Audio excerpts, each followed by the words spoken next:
ये मेरा पूरा जीवन उस मिट्टी में गुजरा है जिस मिट्टी को बाला साहब ने हमेशा अपनी मुट्ठी में बांध के रखा। आज जो मैं हूँ और मुझ पर जो कृपा रही उसमें परम आदरणीय बाला साहब ठाकरे जी की बहुत मुझ पर आशीर्वाद रहा वर्षानुवर्ष के लिए। मैं तो कहूँगी कि वो राजनेता थे ही नहीं, पॉलिटिशियन थे ही नहीं। उनके अंदर एक छोटा सा बच्चा था जो कि हमारे सबके अंदर होता है, पर हमने वो बहुत नज़दीक से देखा है। पकड़ के तूने चलना सिखाया था ना, दहलीज़ ऊंची है ये पार करा दे।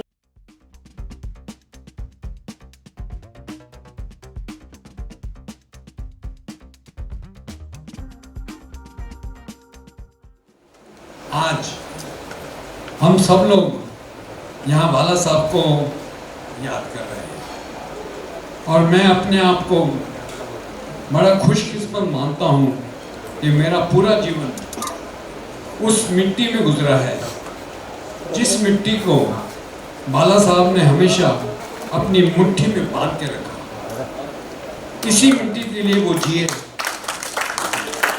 इसी मिट्टी के लिए उन्होंने सब कुछ किया। अपनी पूरी जिंदगी इस मिट्टी के नाम कर दी उन्होंने। ऐसा मानुष हजारों लाखों में कोई एक ही पैदा होता है।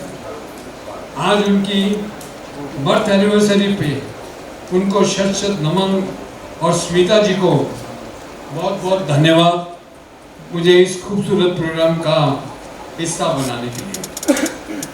धन्यवाद। जय माता दी। सभी को बहुत नमस्ते, जय श्री राम।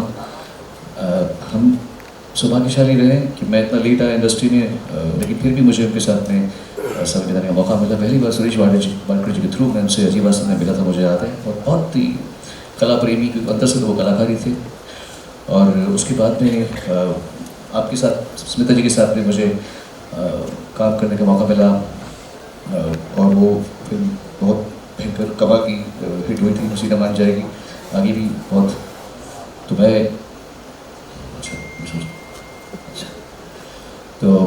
मैं ये कहना चाहूँगा कि इतने बड़े ऐसी हस्ती थी कि जो भारत जो आज तेवर देख रहा है, महाराष्ट्र ये तेवर बहुत पहले दिख चुका है।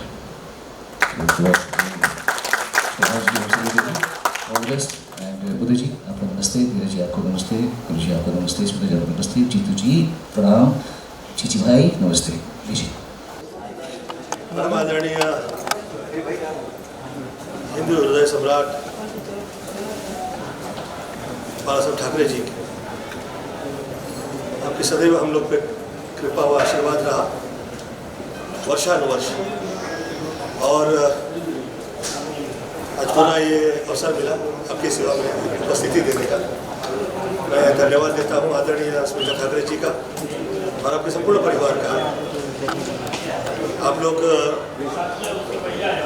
हर फिल्म लाइन से जुड़े हुए कलाकार के लिए सहयोग प्रदान करते हैं, यथाशक्ति साथ और सहयोग दिया करते हैं वर्षानुवर्ष। और मैं प्रमाण हूँ आज जो मैं हूँ और मुझ पर जो कृपा रही उसमें परम आदरणीय बाला साहब ठाकरे जी की बहुत मुझ पर आशीर्वाद रहा वर्षानुवर्ष के लिए। और मैं धन्यवाद देता हूँ ये स्मिता ठाकरे जी का कि आज पुनः मैं यहाँ आ पाया।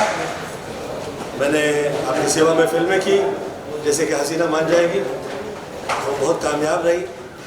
और उसमें जिस तरह की वो ऐसी कृपा होने के बावजूद भी जो प्रकार का आपका सरल व्यवहार और वो जो सहयोग और उसमें एक वृत्ति थी, दैविक वो थे, उसके बावजूद आप में वो बाल वृत्ति थी और उसमें जो एक सहज व्यवहार था, वो वैसा दृश्य उसके बाद कभी नहीं देखा। मैं ईश्वर से प्रार्थना करता हूँ कि आपके परिवार के बच्चे ऐसे आगे निकलेंगे और वो वही नज़ारा हम लोग देख पाए। All the best and God bless. निकलते समय ये कह रहा हूँ कि मुझसे ऐसे शब्द निकल गए हों जो ऐसा लगे कि वो उस योग्य नहीं रहे, तो मैं दंडवत प्रणाम करके क्षमा प्रार्थना करता हूँ। और मैं सदैव साथ हूँ और मैं फिर धन्यवाद देता हूँ। प्रणाम। पहली बात तो आपको सबको अयोध्या में राम आए हैं तो सबको बधाई देना चाहूँगी। जय सिया राम, जय श्री कृष्ण। साहब एक एहसास, जो नाम ही हमने सोचा है, और एहसास जो है जो हमारे दिल में है और हमेशा रहा है, हमेशा रहेगा, क्योंकि साहब के मेमोरीज़ के लिए या किसी को लाने की ज़रूरत नहीं है, क्योंकि वो हमेशा हमारे जहन में रहते हैं।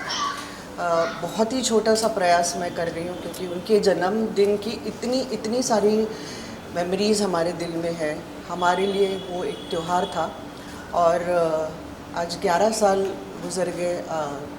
साहब हमारे बीच में शरीर के रूप में नहीं है, पर हमारे अंदर उनका एहसास है, इसलिए हमने ये नाम भी चुना। बात अगर उनके बारे में कहने की है तो वो बहुत ही सूरज को तिनका दिखाने जैसी बात होगी। साहब के बारे में सबको पता है, और हम इतना ही कहना चाहेंगे कि हम उनको भूलेंगे नहीं, और ना ही हमारा देश उनको भूलेगा। आज जो भी पूरे देश में होने जा रहा है या हो रहा है, माननीय पंतप्रधान जी श्री नरेंद्र मोदी जी के प्रयास से मुझे पूरा यकीन है कि उनकी आत्मा को बहुत शांति मिली होगी, क्योंकि उनका एक स्वप्न था वहाँ मंदिर हो, और कारसेव में बहुत सारे उनके लोग थे, और उन्होंने बहुत जिगर से बोला कि हाँ मेरे लोग थे। तो ये उनका एक स्वभाव था कि जो भी किया है वो छाती ठोक बोल देते थे। हमने बहुत कुछ सीखा है एज अ लीडर, और उनके साथ अगर हमने वक्त बिताया है, उनके घर में हम रहे हैं, तो हमारा वो सौभाग्य था कि हमने आज जो भी सीखा है, आपके सामने जो भी मैं खड़ी हूँ, जिस भी व्यक्तित्व से, वो केवल और केवल उनका आशीर्वाद, उनका मार्गदर्शन, इसीलिए मैं यहाँ खड़ी हूँ। मैं तो कहूँगी कि वो राजनेता थे ही नहीं, पॉलिटिशियन थे ही नहीं।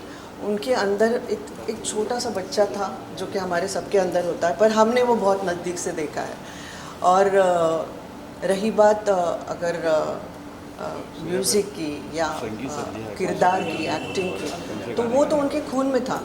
उनके पिताजी भी एक्टिंग करते थे, और पॉलिटिक्स में आना ये उनका नसीब था। पर अंदर के जो बाला साहब है वो एक कलाकार थे, और कलाकार है क्योंकि वो कलाकार का हृदय जानते हैं, वो कलाकार की समस्या जानते हैं, वो उनके बारे में बहुत आत्मीयता से पूछते हैं और उनको मिलते थे। तो हमने वो बहुत नज़दीक से देखा, और हमें इतना सौभाग्य था कि हमको उस इंडस्ट्री का एक पार्ट होने का मौका मिला, और वो भी उनकी कृपा से हुआ। हमने हसीना मान जाएगी जब बनाई थी, तभी उनको हमने अपना वो जिक्र किया कि हम बनाना चाहते हैं। फिर तो बोलते ये फिल्म इंडस्ट्री आप तुम्हारे में तुम झेल पाओगी उसको, मीन्स वो जो भी कहानियाँ होती है फिल्म इंडस्ट्री की। पर जब मैं फिल्म इंडस्ट्री में एंटर किया, तभी मुझे पता चला कि ये बहुत ही खूबसूरत इंडस्ट्री है। ऐसा कुछ नहीं है जो कहा सुना होता है। हम तो तभी बहुत ही सिर्फ कहीं सुनानी बातें सुनते थे। बट खैर जो भी निर्णय हमने लिया कि फिल्म इंडस्ट्री में जाने का, उन्होंने कभी हमको रोका नहीं। और मुझे लगता है कि उन्होंने हर महिला को प्रोत्साहित किया है कि अगर वो कोई भी काम करना चाहती है और अपने पैरों पे खड़ी रहना चाहती है, उन्होंने हमेशा यही कहा है कि एक हाउसवाइफ तो बहुत ही बढ़िया है, अगर आप अपना घर संभाल रही है वो भी बहुत बड़ा कार्य है, पर अगर आप बाहर का काम सीखना चाहती है तो ज़रूर सीखिए, अपने घर का सहयोग लीजिए। और उतनी ताकत तो हमारे औरतों में होती है कि हम बाहर का और घर का काम दोनों बैलेंस तरीके से हम संभाल सकते हैं। तो उन्होंने हमेशा औरतों को प्रोत्साहित किया है और हमें भी प्रोत्साहित किया, और शायद इसलिए हम यहाँ खड़े हैं। एक्चुअली मैं थोड़ी सी एक बच्चों के मामले में कोई भी चीज़ अगर उनको इजीली मिले, इस मामले में मैं फॉर नहीं हूँ कि कोई भी चीज़ अगर कोई खिलौना हो या कुछ भी हो, क्योंकि हमारे पिताजी ने हमको ये कहा गया था कि ये करो तो आपको ये मिलेगा। तो वो चीज़ हमने फॉलो करने की कोशिश की कि हमारे बच्चों को भी वो स्पॉइल ना करें, क्योंकि जो भी नया खिलौना घर में आता था तो साहब पहले उनको बच्चों मंगाते थे, और लिटरली पूरे जितने भी बच्चे हैं हमारे घर में थे, मेरे बच्चे, मेरे बड़े देवर के, मेरे छोटे देवर के, तो सब लोगों को वो खुशबू आ जाती थी कि अभी नए खिलौने आ गए हैं। और फिर उनके यहाँ पूरा तादाद में वो सब लोग खड़े, तो जो पहला जाएगा उसकी पहली चॉइस। तो वो कहीं ना कहीं वो इतना सुंदर क्षण होता था। और हमेशा मैं उनको वो कहती हूँ कि उनको वैल्यू नहीं मिलेगी कि वो क्यों। तो उन्होंने मुझे ये बताया कि इसके बाद आप मुझे टोकोगी नहीं, कोई खिलौने के लिए या किसी के लिए आप टोकोगी नहीं। क्यों? क्योंकि मैंने अपना बचपन एक खाली बोतल के साथ खेलने में लगाया। बहुत ही ऐसी कहानियाँ हैं आपके सामने, अगर कहने जाओ तो सालों साल लगेंगे। खैर ये छोटी सी एक किस्सा मैंने आपको बताया, पर ऐसे बहुत सारे किस्से हैं जिसमें वो बहुत दिल को छूते हैं। और उनका जो पास्ट था, उनका बचपन था, या उन्होंने कैसे अपने आप को यहाँ तक पहुँचा है, उसमें जो भी जिद थी या जो भी स्ट्रगल था, वो शायद ही किसी फिल्म या किसी पुस्तक या किसी में लिखा होगा। पर हम सिर्फ इतना ही कहना चाहेंगे कि उनका आशीर्वाद हमेशा हमारे साथ रहा है और हम उनको बहुत मिस करते हैं। धन्यवाद। Well, it's a beautiful song which is composed by Arup ji, and Nitin ji is today the music composer. He's orchestrating the entire band, and they're legends with us. And it's an honor to share the stage with all these lovely singers. And it's a special tribute to Bala Sahab. And we've read so much about him and heard so much about him.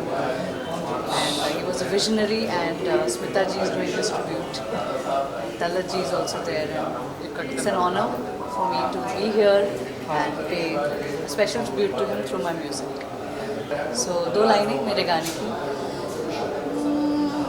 उंगली पकड़ के तूने चलना सिखाया था ना, दहलीज़ ऊंची है ये पार करा दे। बाबा मैं तेरी मलिका, टुकड़ा हूँ तेरे दिल का, एक बार बस दहलीज़ पार करा दे। मुड़ के ना देखो दिलबरो, दिलबरो, मुड़ के ना देखो Dilbaro. Thank you. Subscribe to Midday India. Get direct notifications on all our videos by clicking on the bell icon.